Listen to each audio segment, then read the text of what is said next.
I'm Marie Pyko, the Public Services Manager at the Topeka and Shawnee County Public Library, and I'm going to talk about the neighborhoods and what we did to merge Community Connect, our GIS data, with getting excited about the collections we have here at Topeka and Shawnee County.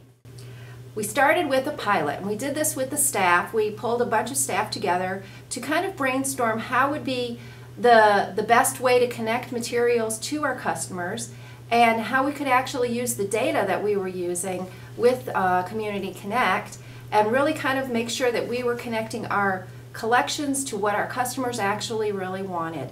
And that's where we started with the pilot. We do everything by piloting. We started with the travel neighborhood. The travel neighborhood, if you are a user of a library, you would think all that stuff sits together, but actually some of the things didn't. And the things that didn't, that would make the most sense to our customers based on what we learned from our data, was putting things like phrase books and bringing them over to the travel neighborhood. The other thing we decided to do was package things together. And we did this because when we talk to our customers and when we look at the data, people like things all combined together. So we built some kits called travel kits. And as you can see there, that's one of them that we did, and that's called the Washington, D.C. travel kit. That's been really, really exciting to see those books go out. Now, what the most important thing we did was try to create that experience. And again, our data showed us through Community Connect that people like to connect experiences with the library. And we did this by building off of our travel kits. We decided that it was really important to have them extend their experience. And so what we did is we purchased some t-shirts through some friends' money, and we asked customers when they borrowed the travel kit, when they're heading out to Stonehenge or they're heading out to the Eiffel Tower, please wear the t-shirt and take a picture, bring it back. So then again, we can build that library connection. That pilot was so popular. The collections hadn't been moving very much. Customers didn't know we had those great materials, and once we pulled them all together, we found that that collection went up between 25 and 30%. Our next collection that we looked at was really very much tied to what we found out with Community Connect and our GIS data.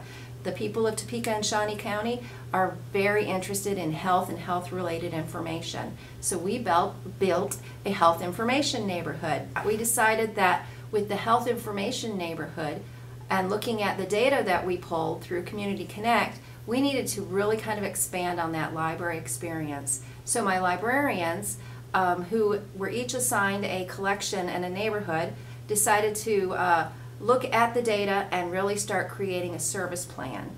And the service plan for the health information neighborhood, as of this year, Lissa Staley is looking at obesity and other health-related issues, dreaded diseases associated with obesity. That's her focus this year.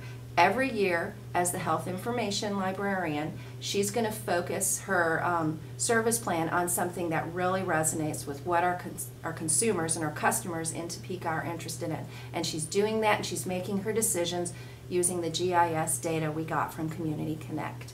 Using the data again, we looked at what are the consumer buying habits of Topeka and Shawnee County. And we've designed a series of neighborhoods to come and respond to that. The ones that I'm most excited about after the health information neighborhood was the lawn and garden neighborhood.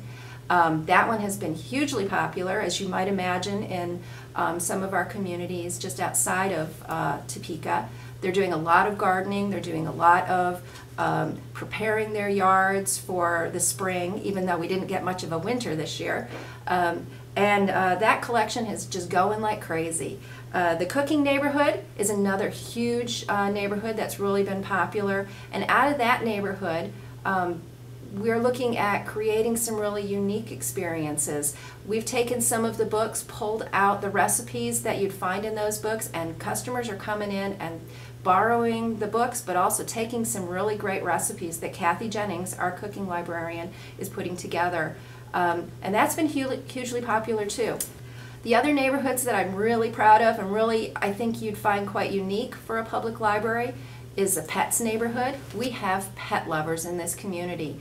And again, we were able to see that data when we looked at Community Connect. We also have a great partner.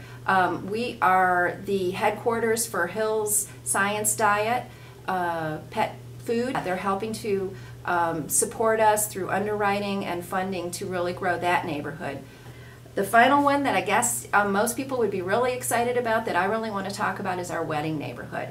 And the wedding neighborhood's exciting because you might be aware that we have those kinds of materials, but this time of the year we've got all kinds of brides and moms and dads of brides who are preparing their weddings. So what you have is 24 different neighborhoods that have been designed based on our research that we pulled out of our Community Connect data.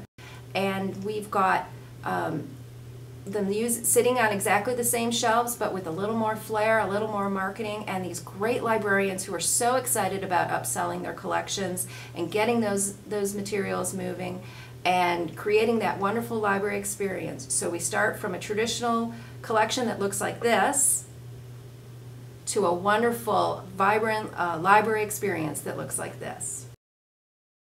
I hope you enjoyed a little time in our neighborhood, and if you want any more information, please don't hesitate to call me or email me. I'm always available, and we can talk a little bit about our neighborhoods. Back to you, Diana.